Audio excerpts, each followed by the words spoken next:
Hi everyone, this is 1 year on. I'm Alison, and following on from episode 16, today's episode is about how I went about getting back to driving and the challenges I had doing that.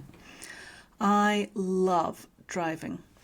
Ever since I was 17 and had my licence in the UK, I've been driving around, and when I got my own car, a little Mini, an old British Mini, I loved zooming around in it. And it was a terrible shock to be told I wasn't allowed to drive. To me, driving gave me freedom, the ability to be able to go where I wanted and when I wanted, and leave where I was when I wanted. The ultimate in freedoms. And not being able to drive meant I was totally dependent on others to get me around. And indeed, it was a significant burden to my husband to take me to all the appointments, and there were many. He did it without complaining. And indeed, when I called him in quite a bit of distress, I'd broken my glasses and I didn't have a spare, he came home straight away from work and took me to the optometrist. Being unable to see was an impossibility for me. I'm badly short-sighted and I need glasses as soon as I get out of bed, and for driving, of course. The doctor in the hospital had told me no driving for at least a month. Okay, I couldn't even think about it at that point. My least of my worries were driving. The reality of being housebound and bound to walking distance became real. My GP was great, and I raced with her when I thought I was ready. She tested my eyesight to the standard that was required to have a driving licence. She also checked on a range of other things. I had previously gone to the optometrist and had a full eye test done to check there was no damage, and thankfully I was given the all clear there. That was a separate trip to the broken glasses trip. I had not let the licensing authority know that my licence had been taken off me. Whoops. So I phoned them up later than I should and explained mea culpa. They were fine about it, and I said I hadn't been driving, which was the main thing.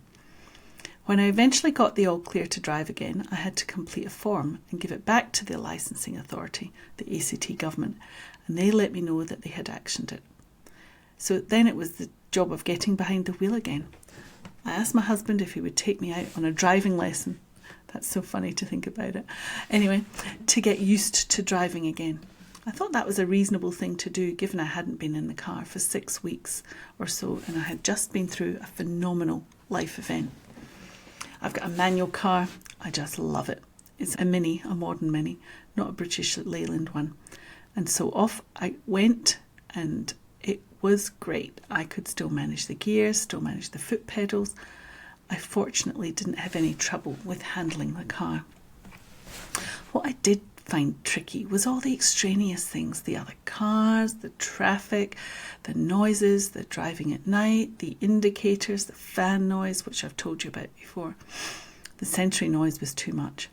I had to use them as sparingly as I could, and the extraneous things like the traffic I had to deal with. Interestingly, what I found was that now I was going out myself to an appointment, I was more tired than being driven to an appointment and getting myself through the appointment. Now I was getting myself to the appointment, getting through that appointment and getting home. That was 3 things, not 1. And that took some getting used to, and there was a lot of exhaustion there with increased rest periods. It felt like 2 steps forward and 3 back, which it was, but it had to be done, and it was an exciting and necessary step forward. I began to go to unfamiliar routes, and then I started challenging myself with going unfamiliar routes and going to other places. Fortunately, I've got a good sense of direction and navigation, and fortunately also, I haven't lost that.